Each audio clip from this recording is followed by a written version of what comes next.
Sasuke essentially sacrificed himself Oh shit. Boruto chapter 5 spoilers. All right, y'all. Boruto chapter 5 of TBV. The spoilers have just been released, and there's a bunch of stuff that happened. First things first, Sasuke and how he did actually die. Now, the flashback scene basically started off with Sasuke and Boruto training with each other. From the spoilers, we didn't necessarily get to see anything specific on what they were actually learning, or get to see exactly how good Boruto was at that particular point. So they were training. And specifically, we don't even know exactly the time frame of this particular flashback. One of the things that we do know from earlier chapters is the fact that Code referenced the meeting with him, Boruto, and Sasuke, and he pretty much said that it happened about 2 years ago. So this flashback itself could definitely be that meeting, which would mean that Boruto, even though he mastered everything, he's still only 1 year into his training. They pretty much said that Boruto mastered the Uchiha style. At first, we had no idea absolutely what they were talking about with this. Uchiha style. This right here did actually get released a couple of days ago, and we kind of thought that it might either be the actual fighting style or it may actually be his drip, his clothing, because earlier in the series, Kawaki pretty much said that Boruto looked like an adopted Uchiha child. But regardless,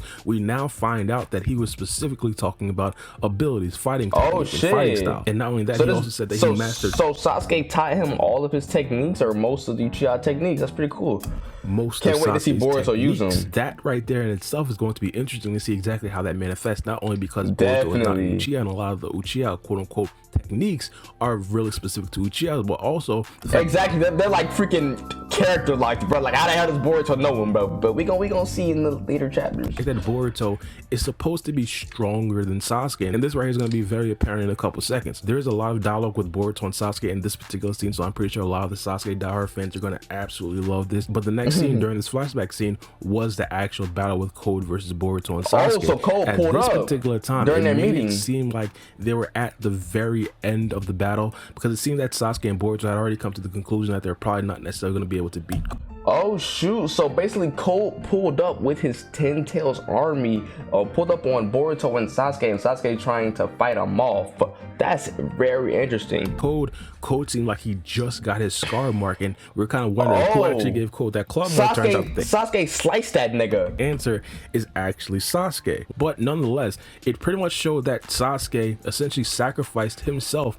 Oh shit, so this nigga Sasuke was like, Boruto, get the fuck out of here. It just charges Code and his 10 Tails army. You can see Code holding his eye because Sasuke slashed it. And so I'm guessing what happened is that Sasuke did the sacrifice and had enough time, like, Boruto, get out of here, and he got bit by one of the clones and turned into a tree to save Boruto. Boruto didn't want to do this again. Boruto's karma still, even though this was like one of the worst things that could happen to him, he opts not use. And again, as I said, it could just be the fact that he got knocked out of the karma seal, or it could be the fact that the hatred for Momoshiki or the threat of Momoshiki is looming so large that he just flat out, even in a life or death situation, is just not asking help from Momoshiki. But while Boruto was saying that he didn't want to leave, Sasuke said something very interesting and made it clear that he believes that if Boruto masters all of the things that Sasuke did teach him, then Boruto would pretty much be unbeatable. He did. So Sasuke taught him these things, but Boruto doesn't know how to. He didn't master it. He doesn't know how to use it to its fullest extent. So that's good to know. Not necessarily say so that. we can see that development until the during the chapters translations come out.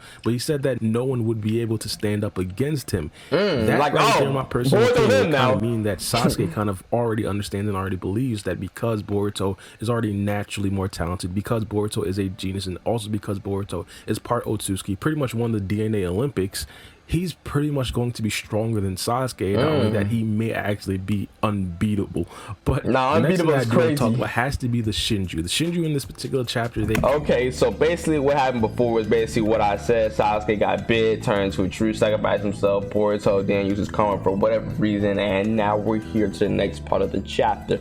So that was an interesting flashback, not gonna lie. But came together, they were plotting their next moves, and not only that, they gave us a lot more information of what they are. Again, we finally got the name Shinju. We finally got that. Not only that, they're actually calling the specific Shinjus the little army that they have. And not only that, they also said that they're pretty much one being, but they have different consciousness, and that right there is going to be specific to them. So he's talking about the little 10 Tails people that, like, the one looks like Sasuke, the one looks like Jigen. He's talking about all those people, and they're just one conscious split into 5, quote unquote. He's still gonna have some sort of Uchiha some sort of sensitivity, quote unquote. fake ass Sasuke. Same thing with Moegi, same thing with Bug, and etc. Whoever else turned into Shinju. Now, because of that, they pretty much chose their next enemies. And what was interesting about this specific they chose scene their right here, enemies. this crystallized what they were pretty much talking about earlier in the previous chapters, how they aren't necessarily solely searching for Otsutsuki members. In this particular chapter right here, Sasuke, I think this right here is going to be the biggest probably like anticipated battle of TBV thus far. Sasuke pretty much said that his target is going to be Sarada. One of the things. Oh shit! So the Shinju Sasuke is targeting people who they love, so like, or who have a close relationship to. Since that resembles Sasuke, he wants to go after Sarada. And I guess the other characters, like the one for Jigen, I'm guessing he would want to go after Naruto since they had a little, you know, grudge or a little someone who was like close connected, either hateful or something. That's going to be definitely interesting to see. Things that we have been talking about for a very long time with Sarada is how is she going to reach the elites? Yeah, of the elites. Sarada's getting packed up. I'm sorry. Is an anticipated battle, but also a battle to see exactly how strong Sarada can actually get if this battle does actually come to pass. Now, another character that we did actually get to see in this right here is probably like the second most anticipated battle. It's Alfredo versus Naruto. Alfredo, I'm sorry, but can we stop real quick? Nigga name is fucking Alfredo.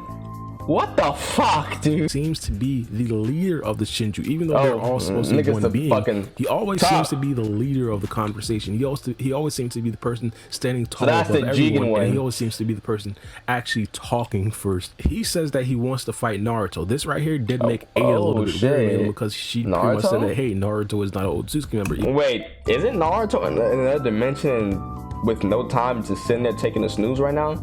Like, why is he trying to eat Naruto if he's over there taking a snooze? Even though I did talk about Sarada versus Sasuke, this right here is a little bit prior to that. So this right here definitely caught Ada off guard.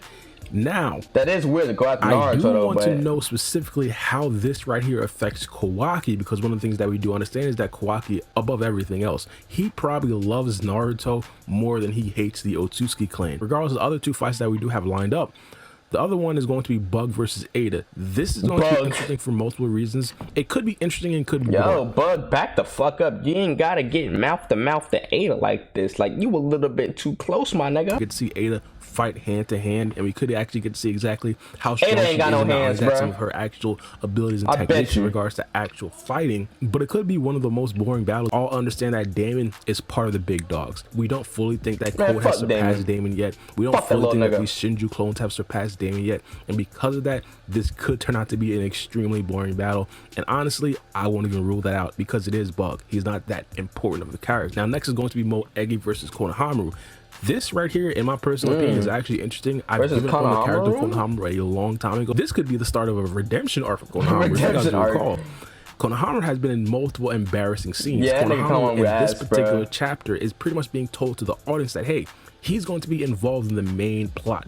If he's involved in the main plot, he actually does put in a bunch of work. That would be really interesting to see. Another interesting thing that happened was the fact that Amato is actually resisting omnipotence. Now, this right here came in a conversation with Bruh, I just know Amato was up to some snake shit, bro. Just look at the nigga, bro.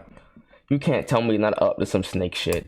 Amato pretty much pointed out that Kawaki holds a Kibi in his karma seal, and all he has to do is implant a clone and she'll pretty much come back. Now at this particular point, everybody's confused. Sumire, me, the audience, Ada, never mind. We don't know if Ada's paying attention to this conversation. I just want to talk a little bit more, but regardless. Now the reason why we were confused is because Kawaki is supposed to be Boruto and Boruto is supposed to be Kawaki. We're going under the guise of omnipotence, in this particular case, he was pretty much naming Kawaki verbatim. Sumire kind of corrected him, but Amato gave the reason as to why he believes that Kawaki actually does have the karma seal, and not only that, that he's pretty much rejecting the omnipotence. Oh shit. He's saying that he doesn't have full trust in his memory. He's saying that there's signs of him working on Kawaki's karma seal in his body, all over Kawaki's body, and that right there stands to be proof as to why he believes that he did work on Kawaki and not Boruto. Now, one of the interesting things that was actually brought up is the fact that proof doesn't necessarily change people's minds. Sumire is pretty much saying that if you show someone a baby picture or a family photo of Boruto, they'll still reject it. However, there are those people out there that are not rejecting the proof. There are those people out there who do believe that their memories shouldn't be 100% trusted. Similar to like a character like Sasuke. Sarada brought up how Sasuke pretty much trusted her over his own memories. And when it comes to something as important as Amato's daughter, he may actually look to proof and kind of disregard his own memories, mainly because he specifically understands that not only Ada has omnipotence, but also other people out there may also have omnipotence as well. So a model, on personal opinion, may actually be like ahead of the game, or this may be all a part of his plan. He just slipped up quickly and recovered nicely. Now, not only that, Boruto did actually return to the Hidden Leaf Village. In my personal opinion, this right here is probably going to be like one of the best scenes of the entire chapter, mainly because this right here could definitely be like a symbolic thing. The time when Boruto actually did return to the Hidden Leaf Village. Shit, hey, I ain't gonna lie, just checking out the fit and shit, that nigga does look like him. Like, that shit is definitely the belt, the sword, the scar, just the hair, and the way it just flows is so lit. But Boruto tells Sarada that Sasuke gave his life for him and for her, and Sarada just hugs Boruto. Sarada didn't necessarily acknowledge what Boruto said, but I'm guessing Sarada knows what happened to Sasuke. Even though Sasuke's not dead, I don't necessarily think he's gonna die, but I think this right here is definitely a very good symbolism moment, or a very good scene for Boruto and Sarada. But let me know what you guys think about these spoilers in the comment section down below. Yeah, bro, y'all WL chat the man, y'all gotta let me know in the comments.